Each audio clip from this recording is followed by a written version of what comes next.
Pemirsa, lantas bagaimana perspektif saksi ataupun terdakwa lain atas keterangan ahli meringankan yang dihadirkan kubu Verdi Sambo hari ini? Benarkah Sambo bersiasat untuk menyelamatkan istrinya Putri Chandrawati lalu melimpahkan tanggung jawab hukum sepenuhnya kepada Richard Eliezer? Kita akan mengulasnya bersama kuasa hukum Richard Eliezer, Roni Talapesi, dan juga kuasa hukum keluarga Brigadir Yosua, Martin Simanjuntak. Bang Roni, Bang Martin, selamat sore. Selamat sore Mbak Alfi. Selamat sore Mbak Alfi. Selamat sore Bang Roni. Sore Pak Martin. Baik. Saya akan ke Bang Roni terlebih dahulu. Saya minta nanti pandangan juga dari Bang Martin. Seperti apa Anda melihat pendapat ahli pidana yang dihadirkan oleh pengacara Verdi Sambo dan juga Putri Chandrawati hari ini? Bang Roni terlebih dahulu, silakan. Ya, kalau kita melihat kan bahwa ahli yang dihadirkan hari ini ahli pidana ya, kelihatan sekali bahwa menjelaskan juga tidak secara utuh ya. Yang tadi saya memperhatikan terkait dengan downplayer, kan sempat disampaikan bahwa di pasal 44, 48, tetapi tidak dijelaskan ada pasal 51 ya, di bawah perintah ya. Kenapa? Karena di bawah perintah, ini karena sudah terungkap di persidangan bahwa Verdi Sambo memerintah Richard Eliezer untuk menembak. Ini sudah terungkap di persidangan. Saya pikir semua sudah tahu ya. Nah ini yang tadi kita lihat bahwa ahli juga menyampaikan kan tidak secara utuh. Terus kemudian catatan kedua terkait motif ya. Motif juga tuh tadi sempat saya memperhatikan jaksa penuntut umum menanyakan apakah motif masih penting dalam perkara pembunuhan kan. Ya. Itu tadi juga pun kelihatan sekali ahli juga menjawabnya setengah dan juga kelihatannya juga beberapa pertanyaan tadi tidak dijawab. Jadi menurut kami ini merupakan pembelaan ya silakan saja, itu haknya dari terdakwa FS dan PC, tetapi sekali lagi bahwa peristiwa pidana ini sudah menjadi utuh dan sini sudah terlihat siapa yang berbohong, siapa yang merusak TKP, siapa yang merubah BAP, kemudian siapa yang mengorbankan anak buah, siapa yang menghancurkan karir anak buah. Ini sudah terlihat menurut saya semuanya.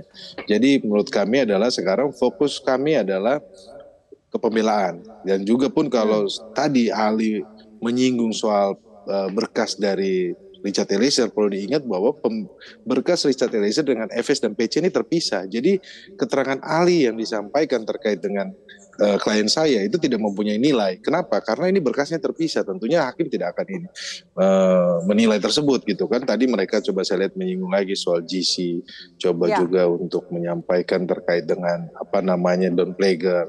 Nah, tapi kan ini sudah jelas bahwa di undang-undang KUHP kita sudah mengatur ya tentang penghapusan pidana gitu loh.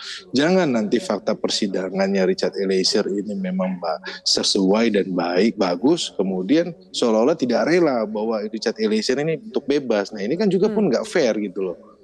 Oke, baik. Bung Roni, terima kasih. Nanti kita minta tanggapan Anda lainnya. Kami juga akan putarkan beberapa statement dalam persidangan. Saya minta juga tanggapan dari Bang Martin. Silakan. Apa yang pendapat Anda mengenai pendapat ahli pidana yang dihadirkan oleh pengacara Verdi Sambo dan juga Putri Chandrawati pada hari ini? Ya, terima kasih Mbak Alfia.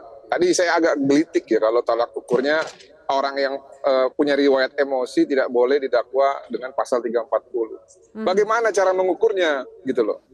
Nanti semua orang yang melakukan pembunuhan berencana akan mengatakan bahwa dia orang emosian. Kalau terjadi seperti itu, apa tanggung jawab ahli nanti?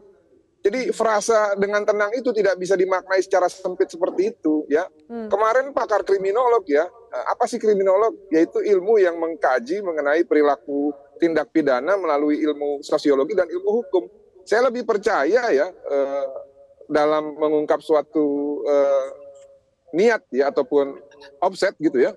Saya lebih percaya sama kriminolog ketimbang oleh ahli hukum, apalagi kalau ahli hukum ini ternyata yang menghadirkan adalah terdakwa gitu.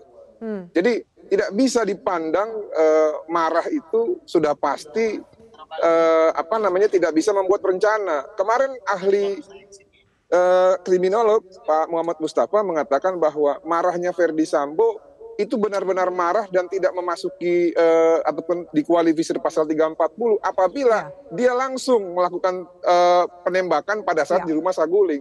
Namun ketika ada jeda waktu dan ada cara untuk memilih bagaimana caranya, lalu memilih orang untuk ikut serta, memilih alat, itu sudah bukan lagi marah spontan. Demikian Mbak Alfi. Baik, Bang Roni dan Bang Martin, ada yang menarik dalam pengadilan hari ini yang diceritakan oleh ahli pidana soal motif. Ini kembali mereka mencoba menarik persidangan ke arah motif. Motif dikatakan bisa menentukan berat ringannya suatu hukuman. Bahkan ahli pidana mengilustrasikan dengan contoh maling ayam. Kita akan simak bersama dan saya minta tanggapan Anda. Kasusnya begini. Seseorang, katakanlah si A itu melakukan tindak pidana pencurian ayam di kota A. Si B mencuri ayam di kota B. Si C kemudian juga mencuri ayam di kota C. Nah, si A yang mencuri ayam di kota A itu dijatuhi hukuman selama 3 bulan. Si B yang di kota B dijatuhkan hukuman selama 6 bulan. Sementara si C di kota C dijatuhi hukuman atau pidana selama 9 bulan.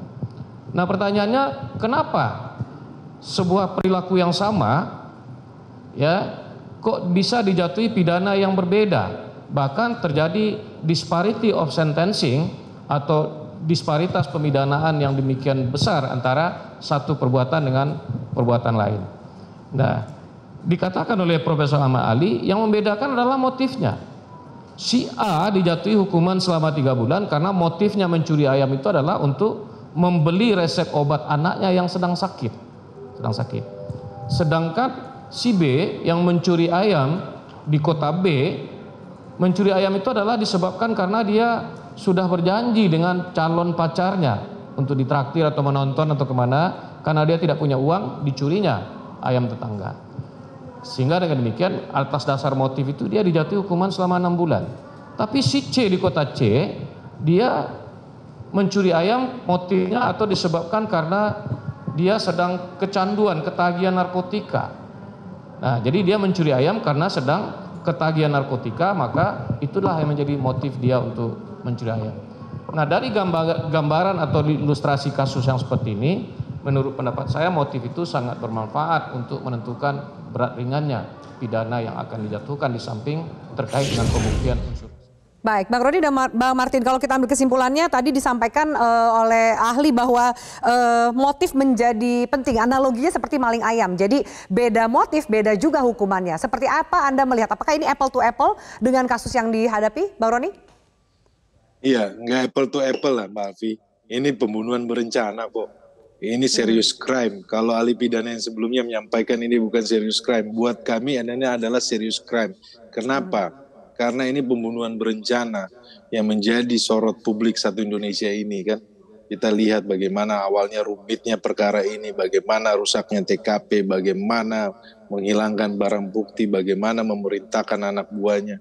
Ini perkara serius, Mbak.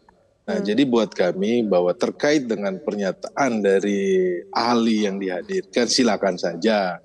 Itu kan dalam kerangka pembelaan mereka kan. Tetapi menurut kami, pegangan kami adalah kemarin juga sudah disampaikan oleh ahli kriminolog Prof. Mustafa bahwa tidak dibutuhkan motif dalam sebuah pembunuhan berencana. Begini, kalau pendapat saya Mbak Afi, motif ini yang dari awal yang coba mereka ungkapkan, bahwa di persidangan ini tidak bisa terbukti Mbak. Ini sudah terungkap dari saksi-saksi, tidak ada saksi fakta, kemudian tidak ada visum. Dan kemudian mereka coba menyampaikan motif ini ya, mereka coba bertahan dengan motif ini. Hanya 2 saja menurut saya, 2 hal ya. Kalau mereka bisa membuktikan, ya mungkin meringankan. Tetapi kalau mereka tidak bisa membuktikan dengan situasi persidangan sampai saat ini, mungkin akan lebih memberatkan. Ada pemberatan. Kenapa? Pemberatannya karena Ferdy Sambo adalah seorang aparat penegak hukum. Dan kemudian ketika mereka bertahan dengan skenario ini, maka tentu hakim akan melihat, padahal fakta persidangan mereka sangat sulit untuk membuktikan. Seperti itu Mbak Afi. Baik. Bang Martin, seperti yang tadi disampaikan oleh Bang Roni, kenapa kemudian mereka balik lagi selalu mengejar ke motif? Menurut Anda, apa yang ingin disampaikan atau minimal apa yang ingin dikejar oleh kubu dari Sambo dan juga Putri Chandrawati lewat begitu banyak ahli yang menyampaikan soal motif itu penting untuk diungkap, seakan-akan itu menjadi senjata andalan mereka?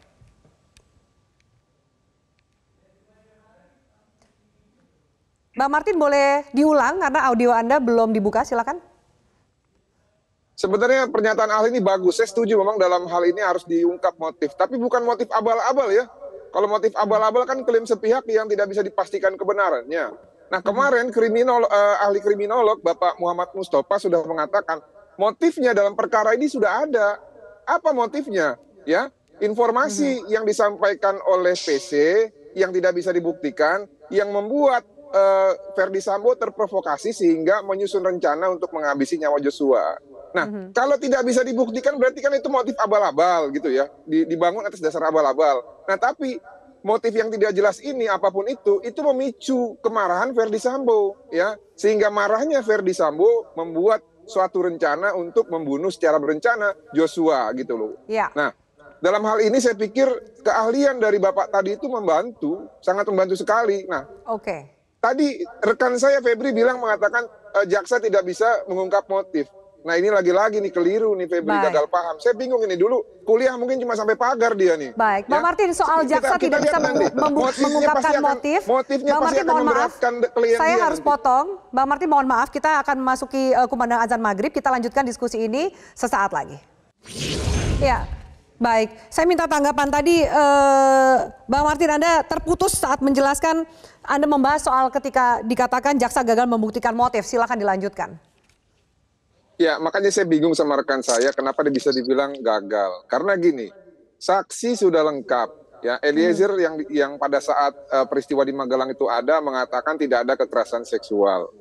Ricky juga, Susi kuat segala macam juga. Nah itu saksi ya. Lalu ahli mengatakan bahwa motifnya ini sudah jelas dari rangkaian surat dakwaan yang dia baca, dari berkas yang dia baca, bahwa motif ini adalah motif ya yang berhubungan dengan informasi yang disampaikan oleh Putri Chandrawati kepada suaminya. Ya, dan itu juga didukung dengan temuan-temuan bahwa tidak ada visum et repertum, tidak ada bukti-bukti yang lain yang bisa menguatkan ya, dan juga tidak ada keinginan Sambo dan PC untuk melakukan visum, sehingga menurut ahli kriminolog motifnya nggak lain dan nggak bukan adalah informasi keliru yang disampaikan oleh Putri kepada Sambo sehingga memprovokasi yang bersangkutan untuk menghabisi nyawa Joshua secara berencana. Nah yang saya mau tanya, kalau ada informasi salah yang disampaikan oleh istrinya kepada Verdi Sambo dan Sambo menyusun rencana, apakah itu bukan perbuatan yang aktif? Ya, jadi makanya menurut saya tindakan Febri ini sekaligus membahas bahwa sempat dikatakan jaksa, Putri dianggap pasif ya, Bang Martin. Ya. Dari motif Anda coba melihat bahwa Putri dianggap pasif sempat disampaikan seperti itu kan, karena tidak bisa orang yang mengetahui tidak melaporkan tidak bisa dianggap aktif. Itu sekaligus juga Anda menanggapi itu. Jadi gini, kalau sudah pemicu suatu tindak pidana untuk memberikan informasi yang keliru ya, lalu pada saat perencanaan dia juga menyarankan agar menyiapkan alat ya, terus juga menyiapkan sarung tangan, terus juga menghilangkan DNA pasca kejadian, apakah itu tidak aktif? Nah makanya menurut saya, kalau menurut Febri itu tidak aktif, ya itu mungkin paradigmanya Febri. Nah namun satu hal yang penting nih Mbak Alfia ya, menurut saya tindakan Febri ini yang memprovokasi jaksa justru akan memenangkan kliennya. Lihat nanti, ya, lihat nanti. Saya yakin ini ya, kliennya akan dirugikan dengan tindakan Febri yang langsung menyimpulkan bahwa jaksa tidak bisa menentukan motif. Salah, justru jaksa sudah mengantongi setidaknya 3 alat bukti untuk menyatakan bahwa motifnya adalah informasi keliru yang disampaikan oleh Putri Chandrawati sehingga memicu Verdi Sambo untuk melakukan perencanaan pembunuhan kepada anak klien saya. Demikian, terima kasih. Oke. Baik, salah satu yang juga menarik perhatian dalam persidangan adalah soal hasil tes poligraf. Sempat juga dibacakan oleh Bang Roni dalam persidangan. Kita lanjut. Ahli mengatakan bahwa hasil tes poligraf tidak bisa menjadi alat bukti. Dalam artian dikatakan bahwa tidak bisa diterima sebagai alat bukti langsung dan harus dikesampingkan. Saya minta tanggapan dari Bang Martin dan Bang Roni. Kita putar dulu statement selengkapnya. Tadi ahli singgung sedikit menyebut tadi soal lie detector, tes poligraf. Yang lalu dalam perkara ini juga salah satu bukti yang diajukan adalah terkait dengan hasil tes poligraf, saudara ahli. Ini terkait dengan mekanisme pembuktian. Di dalam melakukan pemeriksaan, saudara ahli, ada peraturan Kapolri nomor 10 tahun 2009 yang menjelaskan mengenai persyaratan pemeriksaan pada saat proses penyidikan termasuk dalam penggunaan poligraf. Dalam salah satu ketentuan pasalnya di pasal 13 diatur bahwa tes poligraf itu harus dilakukan terhadap si terperiksa dalam keadaan bebas, tidak dalam tekanan. Kemudian harus ada pemeriksaan medisnya, juga laporan psikologisnya, baru bisa dilakukan tes. Dari proses itu, apabila proses itu tidak ditaati sesuai dengan ketentuan di Peraturan Kapolri nomor 10 tahun 2009, apakah kemudian hasil poligraf bisa digunakan sebagai bukti yang sah untuk membuktikan di pengadilan? Mohon penjelasan dari ahli. Baik. Terkait dengan poligraf, saya kira ini sesuatu aspek yang masih perlu diperdebatkan lebih lanjut. Kenapa demikian? Apakah hasil poligraf itu, poligraf itu merupakan barang bukti atau alat bukti dia? Alat bukti dia. Ada yang menyebut poligraf itu adalah alat bukti, ada yang menyebut sebagai barang bukti. Tapi meskipun demikian, proses penemuan atau proses untuk mendapatkan hasil tes poligraf itu tentu ada aturan yang mengaturnya, yang harus diacu. Ada standar prosedur yang harus diacu. Seperti tadi saudara penasihat hukum menyebut ada Perkap Polri, Perkap Kapolri, yang mengatur tentang dengan cara bagaimana orang diperiksa. Kalau seandainya hasil Ya, baik. Ini seperti juga berkaitan dengan statement dari kuasa hukum Putri dan juga Verdi Sambo yang merasa jangan sampai dikondisikan klien mereka atau terdakwa ini dalam kondisi berbohong. Sempat juga dibacakan hasil dari tes poligraf dari Sambo, Putri, Kuatmaruf, dan lain-lain. Saya akan ke Bang Roni. Apakah Eliezer mengikuti tes poligraf sesuai dengan aturan dan kondisi yang diperlukan sesuai dengan prosedur? Bang Roni? Iya Mbak, klien saya melaksanakan penyidikan sangat kooperatif ya. Dalam proses dia dites poligraf lie detector, klien saya juga pun waktu itu juga posisinya kurang tidur Mbak, Maafi. Tapi karena dia ini karena punya keinginan untuk mengungkap apa yang terjadi dan dia karena dia pengen menyampaikan bahwa saya sudah berkata benar, makanya dia mengikuti proses tersebut gitu loh. Nah, kalau yang mereka sampaikan keberatan, kenapa dari awal mereka tidak keberatan di proses penyidikan, Mbak Afi? Kenapa sudah di persidangan baru keberatan? Tetapi begini loh, kalau tadi saya coba ya melihat pernyataan dari saudara ahli pidana, kalau sesuai pasal 184 itu KUHP sudah jelas, alat bukti yang sah itu adalah salah satu adalah keterangan ahli. Jadi kita sudah tidak usah berdebat lagi, gitu loh. Kan sudah jelas di dalam KUHP. Jadi menurut kami ya, kalau mereka coba menyampaikan keberatan ya, tapi kembali lagi pastikan majelis hakim akan menilai kan, kenapa dari awal dulu waktu pas pemeriksaan itu tidak keberatan dari awal? Kan ada penasihat hukum. Seperti itu Mbak. Baik. Bang Martin, saya akan ke Anda soal statement mengenai poligraf di mana lie detector itu tidak bisa diterima sebagai alat bukti langsung dan harus dikesampingkan, terutama jika kondisi para terdakwa tidak dalam sesuai dengan prosedur. Tanggapan Anda, Pak Martin? Ya, kalau saya menanggapinya harus fair ya. Jadi gini, yang namanya perolehan barang bukti, kalau diperoleh secara tidak sah ya, sesuai dengan KUHP, memang itu tidak ada nilainya, ya. Nah, tapi rujukan itu bukan Perkap, rujukannya harus KUHP, ya. Lalu mengenai lie detector ataupun mesin poligraf, ya, itu kan sudah dijelaskan oleh ahlinya kemarin di depan persidangan bahwa seluruh tata cara yang sudah diatur mengenai pemeriksaan kesehatan segala macam itu sudah dilakukan terlebih dahulu sebelum dilakukan tes ya lie detector ataupun poligraf ini. Jadi apalagi yang mau dipermasalahkan gitu ya sama Rasmala ini. Nah, mengenai poligraf sendiri ataupun lie detector itu sudah banyak dipakai di putusan Mahkamah Agung jurisprudensi sebagai alat bukti. Nah, terus mau apa lagi gitu kan? Masa mau diadu sama jurnal dari Amerika Serikat atau jurnal dari Kanada? Ya nggak nyambung juga gitu loh, sistem hukum kita juga beda kan. Jadi maksud saya gini, kita kalau membela tuh yang relevan dikit lah gitu ya. Nah, tadi sebenarnya yang disampaikan oleh ahli pidana juga kan, yang disampaikan bukan berarti tidak bisa, tapi perlu dikaji lagi atau perlu diperdebatkan. Nah, kalau menurut saya ya, dari gesturnya, dari yang disampaikan, sebenarnya ahli ini mau mengatakan itu bisa digunakan. Nah, namun kalau diperolehnya secara tidak sah, memang KUHP mengatur tidak bisa digunakan sebagai alat bukti. Nah, tapi di sini siapa sih penentunya? Kan hakim, Mbak Alfia. Oke. Jadi nanti kita serahkan kepada hakim. Kalau saya sih yakin itu nanti akan dijadikan salah satu alat bukti untuk menentukan motif dan juga memberi suatu putusan terkait mengenai unsur perencanaan ataupun unsur pasal 340 ini baik oleh jaksa dalam penuntutan maupun hakim pada saat membuat putusan. Demikian, terima kasih.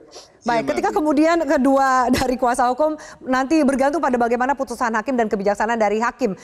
Bang Roni, bagaimana tanggapan Anda melihat sepertinya memang kubu dari Ferdy Sambo ini was-was sekali mengenai lie detector atau hasil dari poligraf ini? Ini kontradiktif Mbak Afi. Sekali lagi kalau kita dengar kan mereka menyalahkan penyidik terus kan. Saya kasihan juga nih sama penyidik tim sus yang sudah bekerja. Mereka secara independen profesional ya. Karena saya lihat bagaimana mereka totalitas bekerja ya dalam mengungkap kasus ini. Jadi kita bisa bayangkan waktu proses penyidikan aja berbelit. Bagaimana ini rumitnya ya, apalagi persidangan aja ini udah kelihatan kan bagaimana dulu penyidikan ya. Jadi begini Mbak Afi, kalau yang disampaikan ini saya melihat kontradiktif Mbak Afi. Ketika ada ahli CCTV yang menurut mereka menguntungkan, mereka kutip, mereka ambil. Tetapi ketika ahli dari poligraf, lie detector yang tidak menguntungkan, mereka tidak mau kutip, mereka tolak. Ini nanti yang bingung di mana ini kan. Ini yang kontradiktif, ini fakta persidangan. Jadi kita lihat mereka dalam hukum ini memilih-milih Mbak Abi. Mana yang baik diambil, yang tidak menguntungkan mereka tidak ambil keterangannya. Tapi memang di persidangan seperti itu kan?